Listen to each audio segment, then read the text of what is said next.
And a warning to our viewers, this next story contains distressing content. Yesterday we covered the sickening scenes of violence in Cincinnati, Ohio, where 3 people who happened to be white were bashed senseless by large groups of cheering black folk.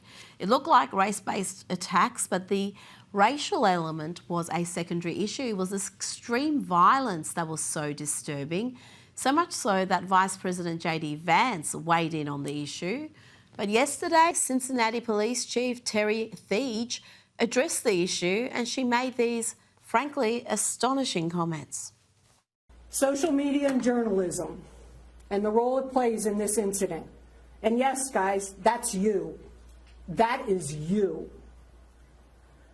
Social media, the post that we've seen, does not depict the entire incident. That is one version of what occurred.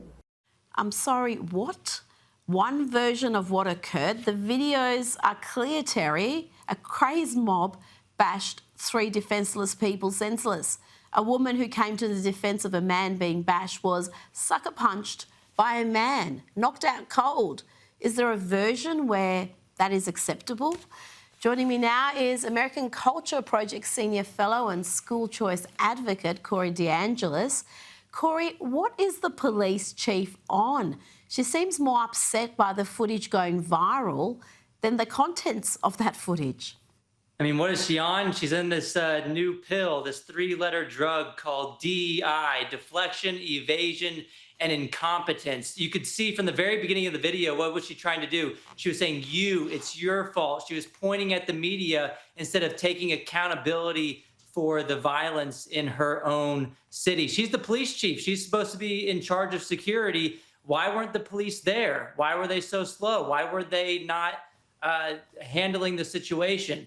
And then later on, the journalists pressed her on this press conference and said, hey, well, what was taken out of context? You know, what are we missing here? The police chief just continued to dodge and evade. And it just looks like she's trying to say, nothing to see here. It's not my fault. It's everybody else's fault. And so this is just embarrassing, to say the least, for that police chief.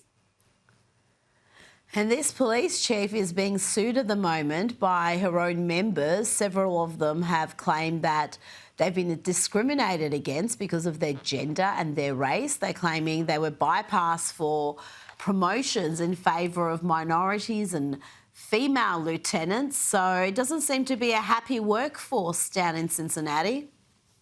Might be some racial animus here. It is under investigation from the FBI. Federal authorities are even stepping in because this could be classified as a hate crime. But the police chief is trying to pretend like she might be a DEI hire herself if she's so incompetent and can't figure out how to keep her city safe. And the Democrat mayor, he's nowhere to be found. Now, let's move to the media and the Russian collusion hoax. We saw them push that relentlessly for 4 years. But now they're claiming that the revelations contained in the documents declassified by the Director of National Intelligence, Tulsi Gabbard, they're claiming these are just a nothing burger. Here is National Review saying Trump was the victim of a trick here. Really? A trick? A dirty trick? Nothing to see here. What's your response to that, Corey? I mean, the chutzpah of the media who pushed this story so hard, so relentlessly for 4 years. Now when they've got actual concrete facts, they're no longer interested. Yeah, it's just insane. They must have Trump derangement syndrome. This is the same outlet that in 2016, February of that year, they had a cover from their editors saying against Trump. So they've been against him from the very beginning. And yes, he was the victim here, but more importantly, the American people were the victim of this Russia collusion hoax that was pushed for years by the Democrats.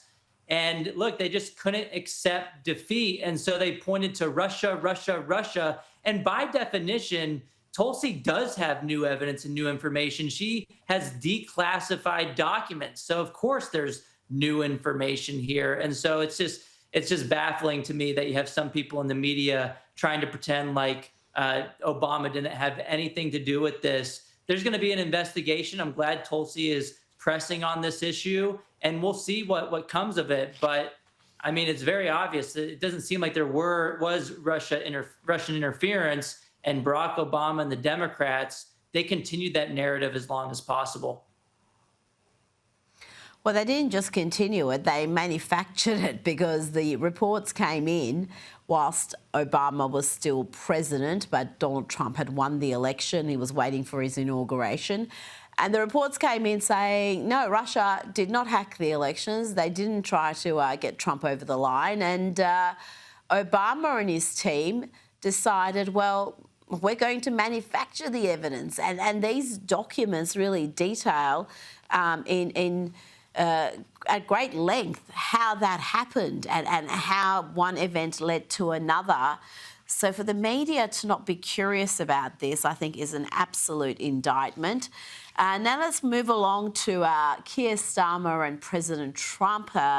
Their meeting and the topics discussed were fascinating. The dynamic between the two was fascinating. Here, the president talks about the importance of tax relief for family farms, and watch Keir Starmer next to him squirming, because while the US is removing tax burdens for farmers, the UK is imposing new and increased taxes. They don't want to do anything else. I speak to farmers, I say, would you like to live in my penthouse in Manhattan? It's the most beautiful. No, sir, I want this farm.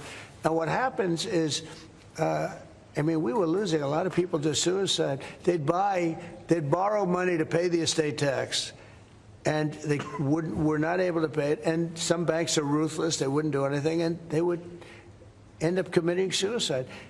We have totally ended the estate tax in those situations, so there's no estate tax.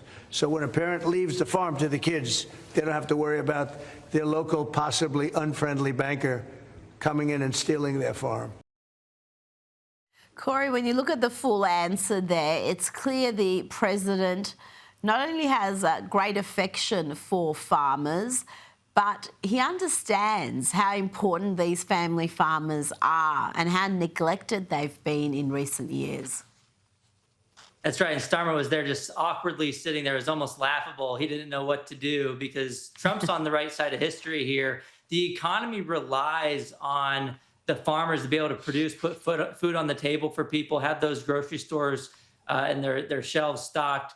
And it's basic Maslow's hierarchy of needs. If your economy doesn't have the basics, it's going to be really hard to be competitive at a global scale. So it says Trump's doing the right thing here. He's opening up the economy, lowering taxes, putting more money into the hands of American people. And that's always going to be a big win. So we also had the big, beautiful bill passed, which is a sign of more good things to come. Now, before you go, let's look at this statement from Boston Children's Hospital, reaffirming their commitment to so-called gender-affirming care for children. Now, I'm pretty sure this mob, who received hundreds of millions of dollars of taxpayer funds, they were saying not long ago that this wasn't happening, that youngsters weren't getting these irreversible treatments. They even deleted all sorts of material detailing their programs. But this is still happening in Boston, Corey. How is it happening in Boston? I mean, well, you got a communist utopia in Boston, Massachusetts. This is one of the most liberal places in the country.